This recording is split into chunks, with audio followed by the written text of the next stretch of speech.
ये पत्रिका गई था।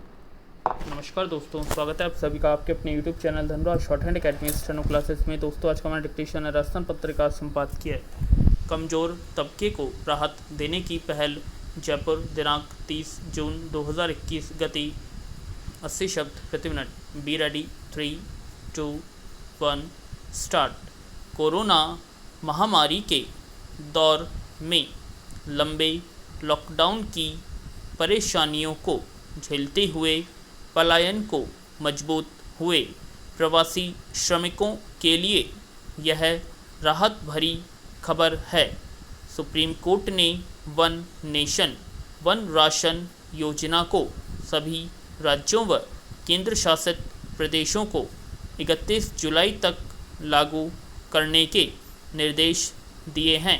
साथ ही असंगठित श्रमिकों के पंजीयन के लिए पोर्टल बनाने का काम जल्द पूरा करने के केंद्र को निर्देश दिए हैं, ताकि श्रमिकों को सरकारी योजनाओं का त्वरित फ़ायदा दिलाया जा सके। पैरा कोरोना की पहली लहर में लंबे लॉकडाउन के दौरान प्रवासी श्रमिकों को जिन हालात से दो चार होना पड़ा, वह तस्वीर सचमुच भयावह थी।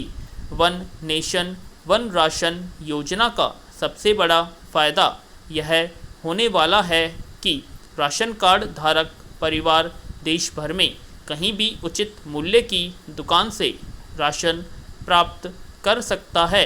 यूँ तो इस योजना की शुरुआत अगस्त 2019 में ही हो गई थी, तब इसे राशन कार्ड पोर्टेबिलिटी का नाम दिया गया था, लेकिन कई राज्यों के रुचि न लेने और केंद्रीय स्तर पर बनने वाले पोर्टल की धीमी गति के चलते कई अड़चनें आईं।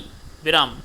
पिछली सुनवाई में शीर्ष अदालत ने पश्चिम बंगाल के रवैये को लेकर नाराज़गी जताते हुए साफ कहा था कि बंगाल ही नहीं, सभी राज्यों को इसे लागू करना चाहिए, क्योंकि यह उन मज़दूरों की भलाई के लिए है जिन्हें हर राज्य में उचित मूल्य के राशन की ज़रूरत है। मज़दूरों के रजिस्ट्रेशन के लिए सॉफ्टवेयर बनाने में देरी को लेकर सुप्रीम कोर्ट ने तब भी कहा था कि मज़दूरों तक प्रधानमंत्री गरीब कल्याण योजना के तहत मुफ्त राशन कैसे पहुंचा पाएगा।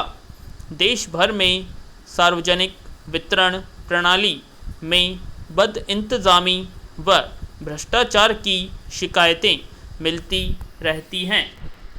राशन डीलरों की नियुक्ति तक में राजनीतिक कार्यकर्ताओं का ध्यान कमोबेश सभी राज्यों में रखा जाता रहा है।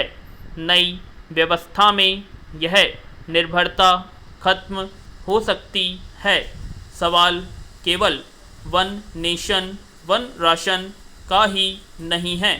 बायोमेट्रिक सिस्टम पर आधारित इस योजना की जानकारी व लाभ संबंधित लोगों को मिले, यह देखना ज़्यादा ज़रूरी है।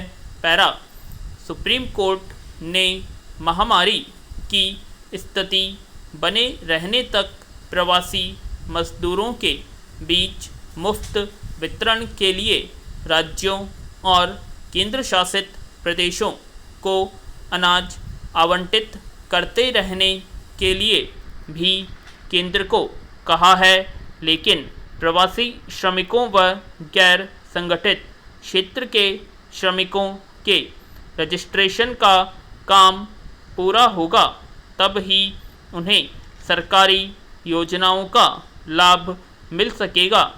कोई भूखा न सोए का सरकारों का ध्येय भी तभी पूरा हो सकेगा जब वे कोरोना की मार से बेहाल हुए कमज़ोर तबके को राहत देने के काम को प्राथमिकता देंगी, जिनकी पहली ज़रूरत रोजगार व रोटी ही है। पैरा अलग अलग सेवाओं के लिए ढेरों हेल्पलाइन नंबरों की भरमार जनता के सिवाय दुविधा बढ़ाने के और कुछ नहीं करती। विराम।